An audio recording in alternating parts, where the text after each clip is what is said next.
Welcome back guys. शुरू से शुरू करते हैं, चैनल में खुशामदीद।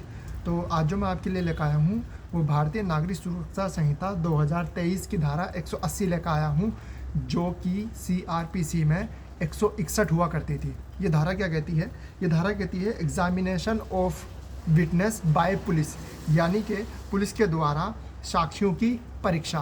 क्या कहती है 180 की धारा सब क्लोज 1, यानी कि क्लोज 1 क्या कहता है कि स्टेट गवर्नमेंट किसी भी आयोग को नियुक्त कर सकती है स्पेशल ऑर्डर से और जनरल ऑर्डर से। और क्यों नियुक्त कर रही है? ताकि ये जांच कर सके, किस चीज़ की जांच कर सके, विटनेसेस की जांच कर सके। उसको कॉल करके बुला करके विटनेस को बुला करके विटनेस से पूछताछ कर सके। अच्छा, उसी विटनेस को क्यों बुला रही है? मिसाल के तौर पे कहीं दंगा फसाद हुआ, कुछ भी XYZ कोई भी घटना घटी, ऑफेंस हुआ। अब उस ऑफेंस के जो फैक्ट एंड सर्कमस्टांसिस हैं, जो परिस्थितियां हैं, जो उसकी बुनियादी चीज़ें हैं, कैसे ऑफेंस हुआ, कहाँ हुआ, किस जगह हुआ, किस टाइम हुआ, कौन कौन मौजूद था, तो जो भी घटना स्थल के विटनेस रहे होंगे उनमें से किसी को भी, जिस पर शक है पुलिस वाले को, IO ऑफिसर को, उसमें से बुला करके उसको पूछताछ कर सकती है। ये है 180 का सब क्लोज 1, क्लोज 1। 180 का क्लोज 2 क्या कहता है? 180 का क्लोज 2 ये कहता है कि वो उससे जो भी क्वेश्चन पूछेगी। कौन पूछ रही है? पुलिस पूछ रही है। कौन सी पुलिस पूछ रही है? जिसको स्टेट गवर्नमेंट ने नियुक्त करा है। ठीक है, कैसे नियुक्त करा है? स्पेशल ऑर्डर से नियुक्त करा है या फिर जनरल ऑर्डर से नियुक्त करा है, वो पुलिस पूछ रही है। और वो जो पुलिस पूछताछ करती है उस पुलिस को क्या कहते हैं? उसको IO बोलते हैं। IO का मतलब होता है इन्वेस्टिगेशन ऑफिसर। समझ में आ गई बात? ठीक है, तो वो पूछ रहा है किसी भी व्यक्ति को बुला करके, किस व्यक्ति को बुला करके? जो संबंधित है किससे? उस ऑफेंस से, उस घटना स्थल से जहाँ पर वो मौजूद था। ठीक है, अब उस व्यक्ति की ये जिम्मेदारी है 180 सब क्लोज 2 के अंदर कि वो ट्रूली और सच्चाई के साथ आंसर देगा, झूठ नहीं बोलेगा, सच आंसर करेगा। लेकिन ऑन दी अदर हैंड 180 के क्लोज 2 में ये भी बोला गया है कि अगर उस गवाह को ये लगता है कि जो मैं बताऊंगा पुलिस को, वो बताने के बाद ये कहीं ऐसा ना हो ये मुझ पे ही चार्ज फ्रेम कर दे, तो उस सूरत में वो चाहे तो खामोश भी रह सकता है। पुलिस उसे फोर्स नहीं करेगी। समझ में आ गई बात? यानी कि जो पुलिस सवाल पूछ रही है, पहला उसे सच सच बोलना है।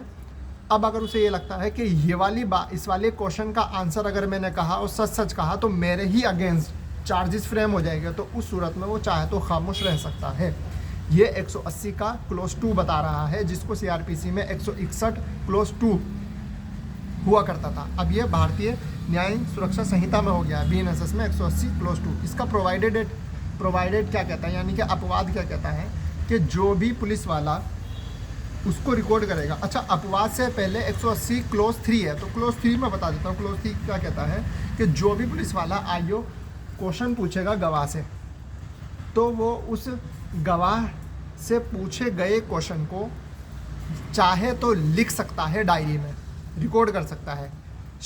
शेल वर्ड का प्रयोग नहीं हुआ है, मैं वर्ड का प्रयोग हुआ है। यानी कि जो गवाह से वो पूछताछ करेगा उस सूरत में चाहे तो वो लिख ले, चाहे ना लिखे। ये मैंडेट नहीं है कि लिखना ही लिखना है, चॉइस है। चाहे तो लिख लो उन क्वेश्चनों को डायरी में, चाहे तो ना लिखे।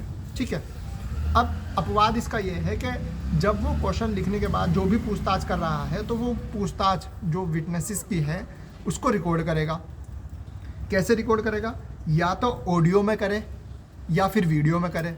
ये इसका अपवाद है कि रिकॉर्ड करना है ऑडियो में या फिर वीडियो में। ठीक है, अब इसका जो फर्दर अपवाद है, अपवाद का जो अपवाद है जनरल, तो ये क्या कहता है कि कोई भी ऑफेंस भारतीय न्याय संहिता 2023 यानी कि IPC पुराना IPC के अंदर जो भारतीय न्याय संहिता है नया वाला, उसकी सेक्शन 64 से सेक्शन 79 यानी कि धारा 64 से लेके धारा 79 और धारा 124, इन सूरतों में अगर कोई भी ऑफेंस वुमेन के अगेंस्ट हुआ है तो उस सूरत में वुमेन पुलिस ऑफिसर या फिर वुमेन ऑफिसर रिकॉर्ड करेगी। कोई भी मेल पुलिस ऑफिसर या मेल ऑफिसर रिकॉर्ड नहीं करेगा। इन सूरत में जो मैंने सेक्शन आपको बताए, धारा 64 भारतीय न्याय संहिता से लेकर के धारा 79 इंग्लिश में 79 तक और धारा 124 भारतीय न्याय संहिता, इन सेक्शनों में अगर ऑफेंस हुआ है तो महिला पुलिस या फिर महिला ऑफिसर आपकी जो है रिकॉर्ड करेगी उस गवाह की गवाही, जिसको बुलाया गया है गवाही देने के लिए। उन क्वेश्चनों के आंसरों को वुमेन, महिला रिकॉर्ड करेगी। उम्मीद करता हूँ बात समझ में आ गई होगी। मिलते हैं इसी के साथ अगले वीडियो में। अलविदा।